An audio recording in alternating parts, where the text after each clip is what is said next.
This lecture is about person-centered therapies. Let's talk about Carl Rogers for a second. As with all of these theories that we're looking at, it's really important to look at the people who developed them and the kind of family that they grew up in. Carl Rogers grew up in a very restrictive, inexpressive kind of family, and I want to think that led to his developing this more empathetic kind of person-centered approach that he developed. He was a pioneer in psychotherapy research. Remember, before him, we really didn't do a lot of research around psychotherapy, so he's a real pioneer in that. And his methods developed from sort of this non-directive approach to client-centered or person-centered. He was active, very active in politics, education. He was active internationally in international conflicts as well. So we've talked about psychoanalysis in this class, and I think it's important to revisit the difference between psychoanalytic thought and person-centered thought. So I just want to highlight a couple of these. So in psychoanalytic thought, there is a lot of persuasion, there's teaching, there's diagnosis of the patient, and they are always called patients. There are these unconscious drives that Freud talked about and some of his later counterparts talked about. There's a focus on the problem and not on the person. I think Carl Rogers kind of flipped all of this to me in a very positive and important way. He really believed that the client knew best about their own life and what would be helpful to them. He believed that people are whole, they're congruent, that their experience is a motivator for behavior, not this kind of unconscious drive that they have. So you see some real differences in these two lines of thought. Again, looking at the person-centered therapy on the left here, we have a therapeutic approach where existential therapy is really kind of a philosophy, and person-centered is in a way as well, but there's really more, I guess, direction in person-centered therapy than there is in existentialism. In person-centered therapy, therapists are genuine, accepting, caring, and in existential therapy, the therapist really is kind of asking the client to think about creating meaningful existence. That's really the ultimate question of existentialism. The theory of personality in person-centered therapy is that there's this tendency toward actualization. So, creating goals for ourselves, really trying to attain this kind of the best of what we can be. And that humans are born with this force in us that motivates us. They value the process. We value the process that regulates us, and that we really create our own subjective world. This is so important when you think about depression, anxiety, marriage problems. These are intensely personal issues, and so I really like this theory. I use it a lot when I ask people about what does it feel like to be in that mode of depression or anxiety or whatever. It's a really powerful way to think about people. Rogers believed that humans needed unconditional positive regard, and that was a really important thing that he gave to us as well. So how do people get sick, or what's the theory of psychopathology? So this idea of conditional love. So if you have a parent who either told you directly or gave you the message that, I will only love you if, you don't ever cry, or if you are always a good little boy, I will love you.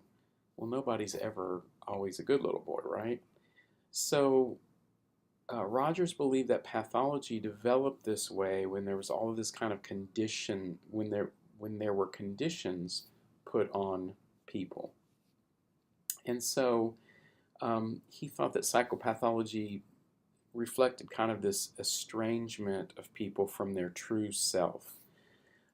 So, if you have an artistic kid, and I've seen a number of these people in my practice, kid has no interest in math, science. They love music, they love art, but their dad is a economics professor or something like that, and so he's trying to force them into being something that they just in their core they hate and they don't want to be. And so these defensive reactions kind of spring up in a person like that. So there's incongruence between self and experience. So if your self or your self-concept says, I'm a good person, I'm a good father, I'm a good husband, but your behavior is that you drink too much, you're an alcoholic, then you may kind of force yourself into this denial.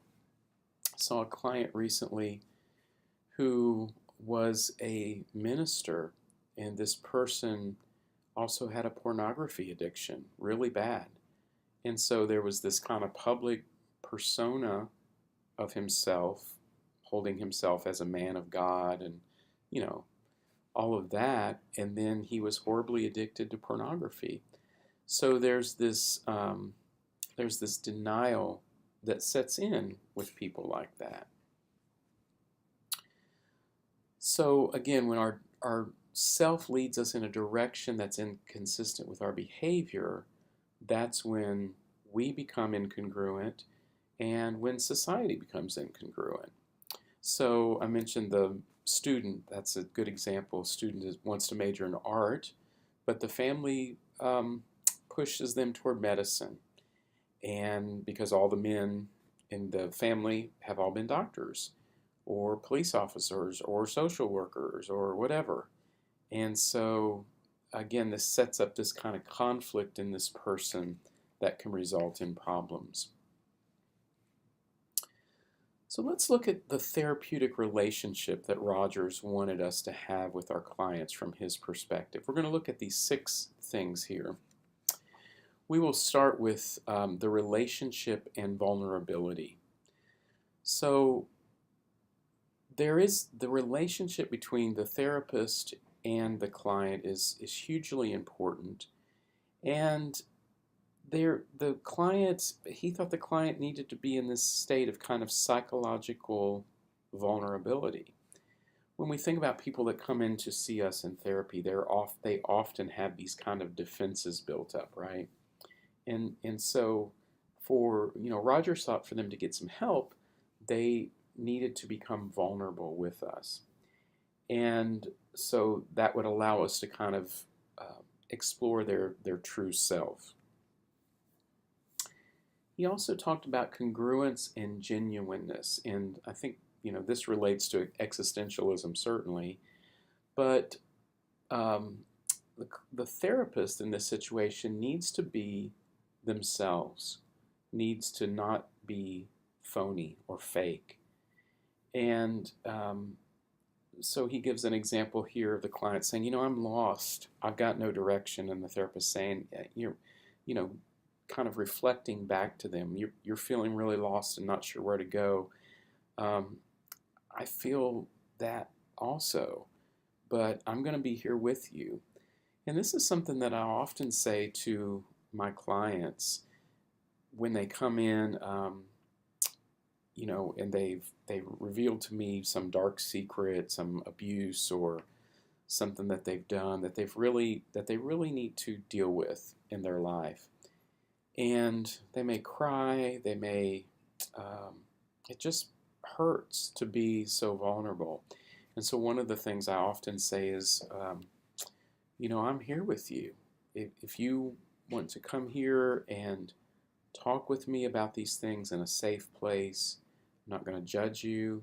I may challenge you, but I'm not going to judge you. And I'm here for you. I'm not afraid of your pain. And I think that is super important to our clients. Unconditional positive regard. This is a huge thing that Rogers gave us. And so as a therapist, we're not putting conditions on our acceptance of the client, maybe as their parents did or as society does. We're not judging them. Um, we're just there for them, right? We don't impose our own judgment on them. And this is really important because I think if you look at psychoanalysis, it's very pathologically driven. And so there's lots of judgment about the client being damaged in some way. Rogers thought the opposite, and so he gave us this idea of unconditional positive regard. So think about somebody that comes in and sees you, that you may be the first person in their life who does not judge them, and how powerful that is if they can find that in you as the therapist. I hope I don't have to talk to social work students about empathy, but I want to remind you that how important it is and how important it is to enter into somebody else's world. And you really try to understand and experience what the person is talking to you about, how they're trying to communicate with you. So this sets up that kind of unconditional positive regard. Had clients come in sometimes and say, I don't want to tell you what I've done because it will scare you, or you won't like me, or whatever. So I say the thing about walking with them, I'm here, I'm not judging you. But then I also try to understand, well, why would they say such a thing? Well, often it's because other people have judged them for what they've done, like the minister who has the porn addiction. That's not something he can talk about in his church, right? Or with any of his friends. So he feels judged by people around him. So again, we're looking at this idea of consciousness raising, of this kind of corrective emotional experience. So in a way, we're being kind of maybe a father or a brother or somebody that they can trust, a symbol of that. Again, it's non-directive. We use a lot of reflecting, and if you watch Rogers' work, on YouTube clips or whatever, you will notice him kind of stopping a lot and just kind of reflecting before he speaks. And sometimes I do that as well. And I think it shows the client that we're really thinking about this. We're there for them, we're engaged, and we're really trying to reflect on what they are bringing to us. We're not just kind of sitting there waiting, looking at our clock, waiting for the 50 minutes to end. So catharsis is part of all therapies. This helps them release, express, and own their very powerful feelings.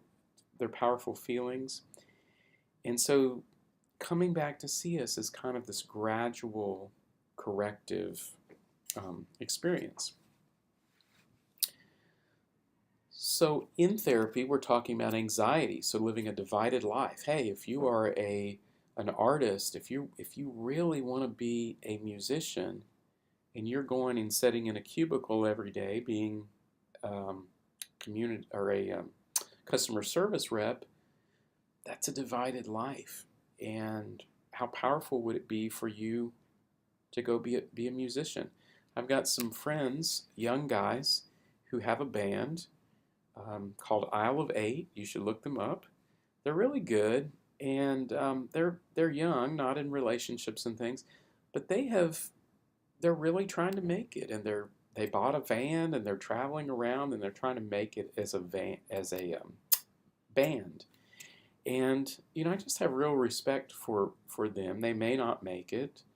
The music business is hard, but they're going for what they've dreamed of, and I really respect that.